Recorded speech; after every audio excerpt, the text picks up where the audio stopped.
Alright, Scotch Brite. Simulan na natin to.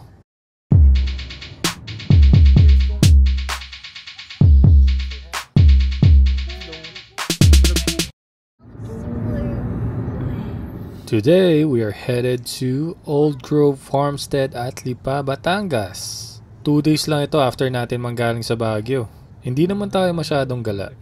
Medyo lang. Bago nga pala ang lahat, salamat muna sa mga sponsors natin na nag-invite sa atin para sa trip na to. Kilala nyo na ang sarili nyo. Good morning! We are going to Old Grove Farmstead. Tanda ko nung araw na to, diretso na ako galing pa sa trabaho. Right now, we are driving southbound at SLEX or South Luzon Expressway. Nakakamiss? Naalala ko tuloy yung pagkakaiba ng expressway natin sa Pinas at sa Canada. Sa Pinas, kahit 80 kilometers per hour lang, parang mabilis na yung takbo mo. Pero sa Canada naman, kahit 120 kilometers per hour ka na, hindi mo pansin na mabilis ka na. I think it has something to do with the space or the lines. On top of a house. That's why you call it Fairy Mountain.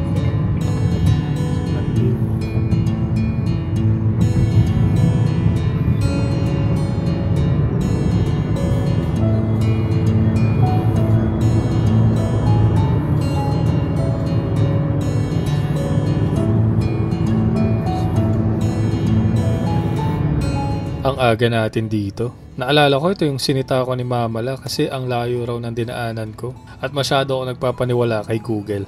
Sabi ko naman sa kanya, syempre si Google may live data, ikaw wala.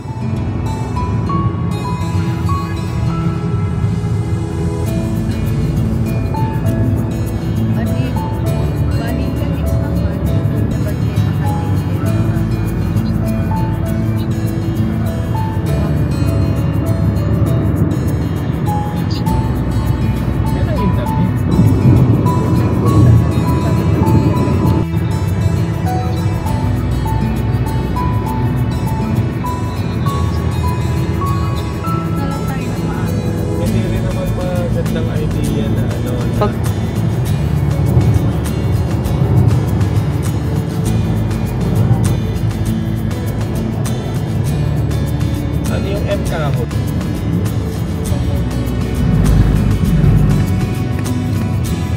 Maliit mga bangko.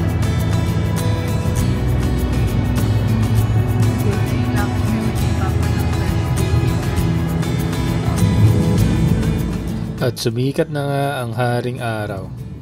Ang sarap ng ngiti ni Eris, oh.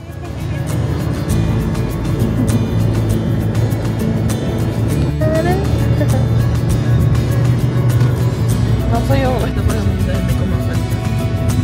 Since ulit pa siya. Bakri! Tignan natin kung magkano.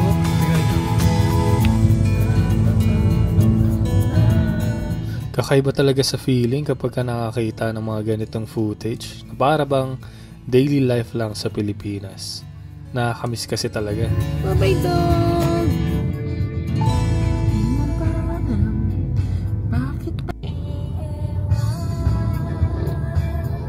Happy baby!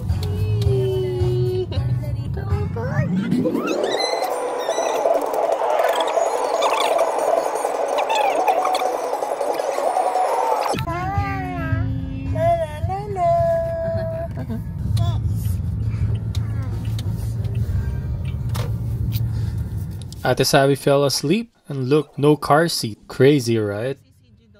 We're here! The Old Grove Farmstead. Sa wakas, ano nga bang ibig sabihin ng farmstead? Alam niyo ba? Ate, we're here. Ate, the animals are here. We're here at the farm. Ito na lang. Thank you. Entrance pa lang, ang ganda na. Para tayong nasa ibang bansa. Ano oras kayo umalis sa inyo?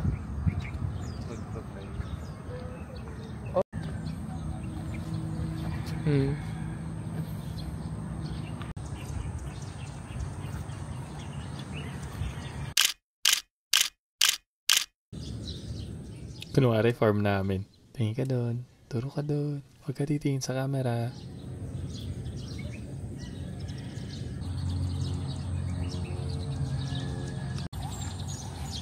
Mukhang ginagawang events place itong farm na to. At itong red bar nila ang hall, no?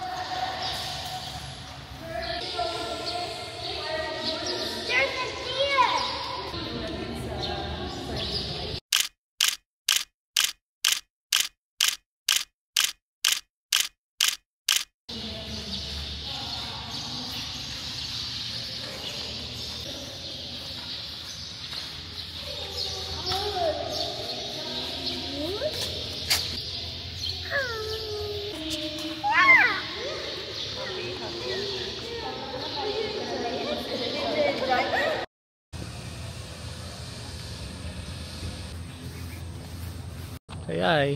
Hi. Say hi. We're gonna go eat breakfast I'm so excited. at the Purple House. Purple house. Para sa atin lang, no? Kasi wala ibang tao.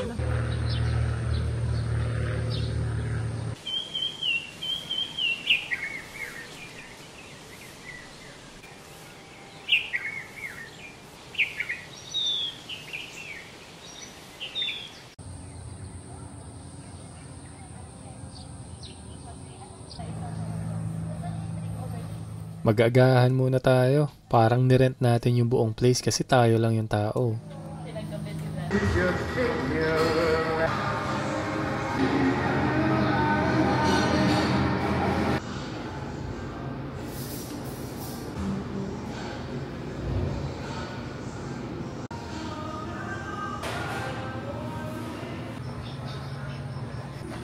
Hirap maging YouTuber. Kailangan nga pag maganda yung video kapag ka dinidirect. Ang maganda, tayo lang nasa bagay na. Pinalak na yung gate eh. Miss ko to. Parang may sakit. Grabe yung pagkain dito. Panalo. Talagang Pinoy almusal with kapeng barako na signature ng Batangas. So feel na feel talaga natin na nasa Batangas tayo.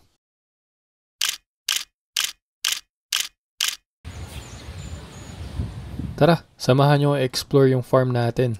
Let's go!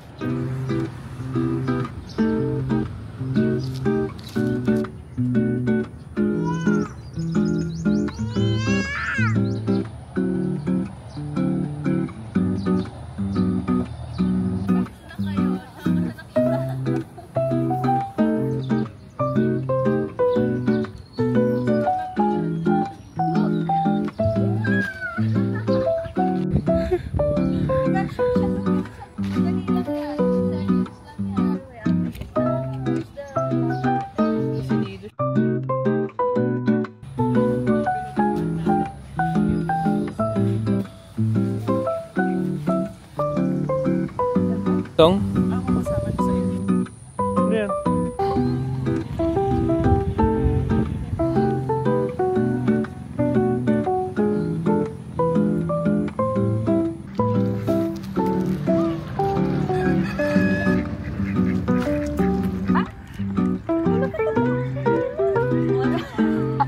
Tatagod pa na.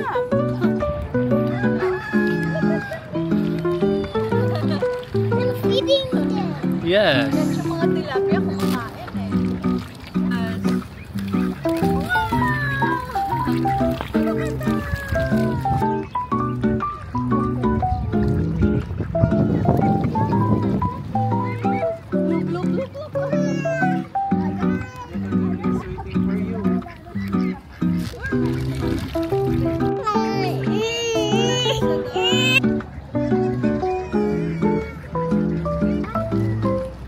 Siga itong mga may kulay eh.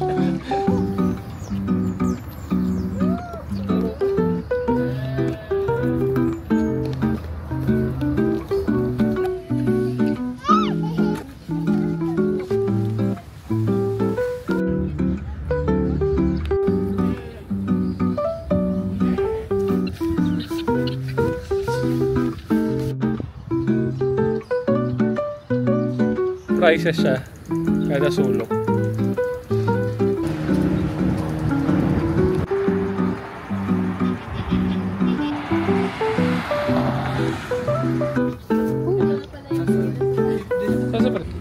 Articulated python. Tandaan nyo ba yung sari manok na nasa station ID ng ABS-CBN noong 90s or 2000s? Totoong hayop pala yun. Ito.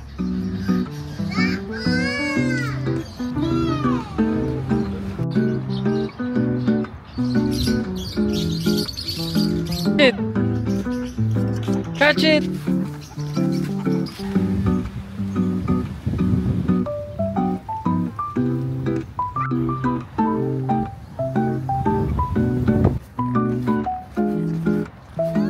Ito hindi alam ni Papa Lo. Pero dito na natin naaminin. May nangyari dito nung time na to kaya nakatambay lang tayo bago mag-lunch. So pa, nalak namin yung susi sa likod ng sasakyan. Nailapag ni Sis, tapos nasarhan na. So, naghanap kami ng locksmith at pinabuksan yung sasakyan. Pero malamang sinabi na sa'yo ni Mama yan. So, sorry na. Sorry Papa Lo. So after nga natin mag-explore at malak, ay bumalik tayo sa Purple House para mag-lunch. And up to here, sponsored tayo kaya maraming salamat po. And here's where farm day ended. Uwi na. See you in the next one. Kasi sinong dadaan sa Tas- bubog, Papa? Tapos isipin mo, mag-isa ka lang nagwawalis. Ayan yung driver. Eto. Ayan, nakalusot na kami. Pero yung pababa, walang makababa pa. Ang haba yung traffic na yan.